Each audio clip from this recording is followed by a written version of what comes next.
நம்ம ஒரு வருஷத்துக்கு பதப்படுத்தி வச்சு யூஸ் பண்ணுறது போல் இது போல் அகத்திக்கீரையில் வந்து வத்தல் தயாரிக்கலாங்க.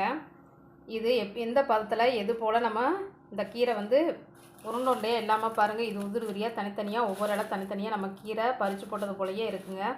இந்த பக்குவத்தில் எப்படி செய்கிறது அப்படின்னு சொல்லிட்டு நான் வந்து சொல்கிறேங்க பாருங்கள். அதை பொரித்து இது போல் நம்ம மொறுன்னு கொஞ்சமாக காரத்துக்கு மசாலா தூள் சேர்த்து நம்ம வந்து பொரித்து சைடிஷாகவும் சாப்பிட்லாங்க. இதை வந்து நம்ம சாதத்தோட பிசைஞ்சு சாப்பிட்லாங்க. பாருங்கள் எவ்வளோ மொறுன்னு நம்மளுக்கு நல்லா பாருங்கள் பவுடர் ஆகிறது போல் சூப்பராக நம்மளுக்கு மொறுன்னு வந்திருக்குதுங்க. கலர் சேஞ்ச் ஆகாமல் பச்சை பசேர்னு அப்படியே இருக்குதுங்க. அவ்வளோ டேஸ்ட்டாக இருக்குங்க இது சாப்பிட்றதுக்கு. இது எப்படி செய்கிறது அப்படின்னு சொல்லிட்டு ஃபுல் வீடியோ லிங்க் வந்து நான் இதோட கொடுத்துருக்குறேங்க. தேவைப்படுச்சுன்னா நீங்களும் செஞ்சு சாப்பிட்டு பார்த்துட்டு எப்படி இருந்துச்சு அப்படின்னு சொல்லிட்டு கமெண்ட் பண்ணுங்கள், லைக் பண்ணுங்கள், ஷேர் பண்ணுங்கள், சப்ஸ்கிரைப் பண்ணுங்கள்.